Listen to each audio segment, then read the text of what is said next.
Hello and welcome to this week's episode of the Chris and Edison Show. I'm your host, Edison Hatter, and this What week... the is going on here? Welcome to this week's edition of the Chris and Jeff Show. I'm Jeff Zidek. We got rid of Chris this week, and I've got a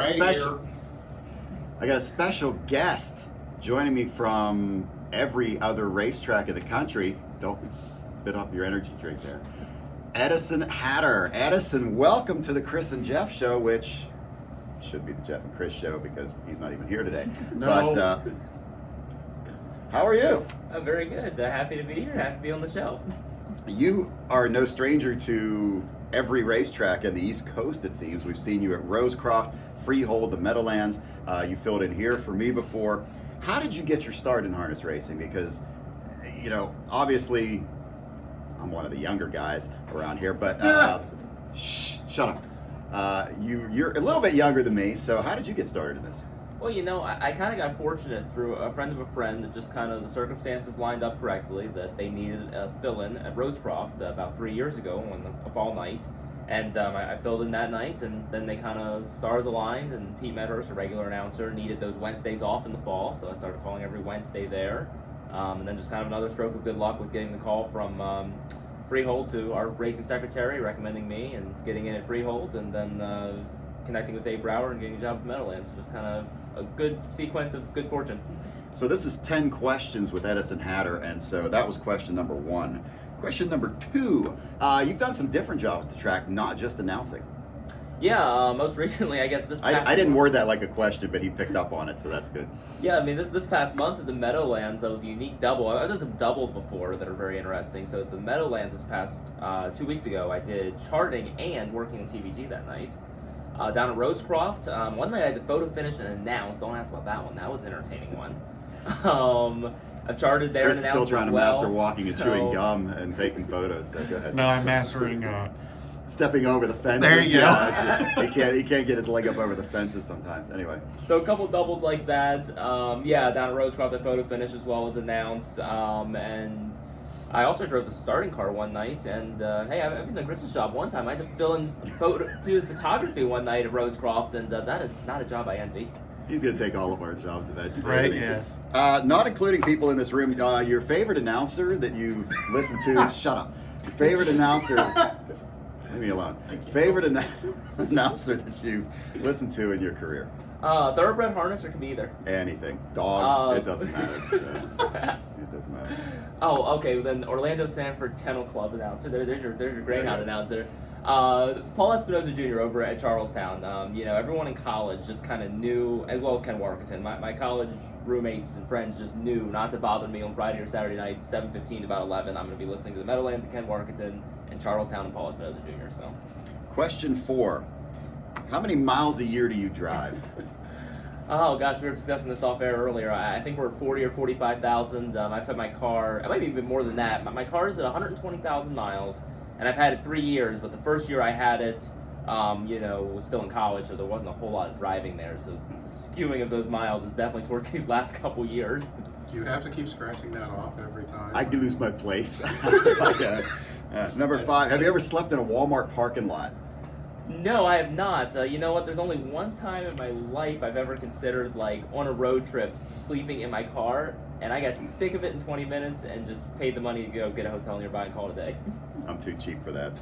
Everybody says, oh, this job isn't rocket science, this job isn't rocket science. For you, it is rocket science. You do work for NASA. How does that mathematics background that you have, how does that play into handicapping? I think I try to use the mathematics just to consider maybe my wagers per se. I mean, maybe the actual handicapping itself can't be, but when it comes to looking at an odds board, there's certain things like, I'll be so unashamed to even say it on TV here that I know people absolutely are so against bridge jumping as a concept. But in the right spot, I'll go on record, probably crucified for it on the internet, but I'll say I'm not opposed to it because the way I look at it is, especially Charlestown, where you can get $2.20 back on a $2 wager as an example, it's a 10% return. So, mathematically you're implying there's a greater than 90% chance this worth a show, and if there is, then it's an positive expected return play. So Kevin Hanley, who edits this, I'm hoping during that part there, he's got all the E equals MC squared stuff pop up all over the screen. I just mentioned NASA. What do you do for NASA? So it's working on a variety of different projects. Right now, one of them is SARSAT, which is search and rescue, satellite-aided search and rescue operations. So there's a transition going on there where NOAA, National Oceanic, Weather Service, they're going to back out of the partnership working on this. I have no idea what he's talking about. So just let him go. It sounds good. That. And also on Artemis, so that's our current plan to get back to the moon and hopefully, one day on to Mars, working on the human spaceflight stuff. So I have a question. Yes. Edison, are there aliens? I guess not. I guess not discovered yet, but we're working on that, right? Did I just steal one of your questions? No, you did not. Question 8. Tell us about, this isn't a question, I don't phrase these like questions, I'm really just destroying this interview. I understand you own some thoroughbreds. Tell us a little bit about that. I do. One thoroughbred. I guess my dad technically, but obviously we're splitting it. First ownership, and it's Adana, Aadhana. Bought a testimonium sale last December, and that is Bangladeshi for being beautiful, which she definitely is.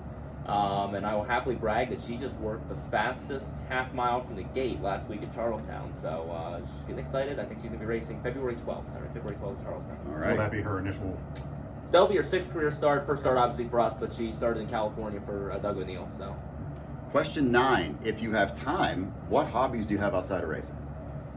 oh gosh, not a whole lot. Gotta come up with something here. No, that's okay. For the interest of time, we can just move on. Big but sports fan. Does watching Okay. other sports, betting on other sports, does that count as a hobby? that's in this business, that counts as a hobby. So there you go. Question 10, your final question. Why are you trying to take my job? No. What does the future hold for Edison Hatter? Where do you want to be in a few years? Jeff's job. Besides my job, yeah. According to myself or Scott Lisha? According to According to Scott Lisha, I've got your job. Whatever I yeah, want. it's in the bag. According to you, where do you want to be in a few years? I don't know. Kind of like I've done the whole journey, just kind of see where it takes me. But I've enjoyed where I'm at, and I work close to 100 hours a week with everything I've got going on. But at this point, at least, still at 22 years old, still enjoying it, and still able to maintain it all. So something I'll have to give at some point. I guess it will. But until then, I'm pretty happy where I am. So 22 years old. He's as old as your skinny jeans. That is it for this week's episode of the Chris and Jeff Show. 10 questions for Edison Hatter. Edison, thanks for making the trek up here from Rosecroft. Nice to see you. of course. All right, guys. That was episode 8 of the Chris and Edison. That's not right. The Chris and Jeff Show. As always, thanks, Edison, for coming in and hanging out with Jeff and I today and having a little bit of fun. New videos coming real soon, guys. We're going to go out and venture around, like I've said, when the weather breaks. Who knows when that'll be. We've got some snow right now. But as always, guys, like, subscribe. Thanks so much for watching the channel. See you soon. Ice, rain. All right. It's all right, recording. That's fine. I have to product placement. Maybe someday I'll get, rain energy drinks will give us a little bit of love.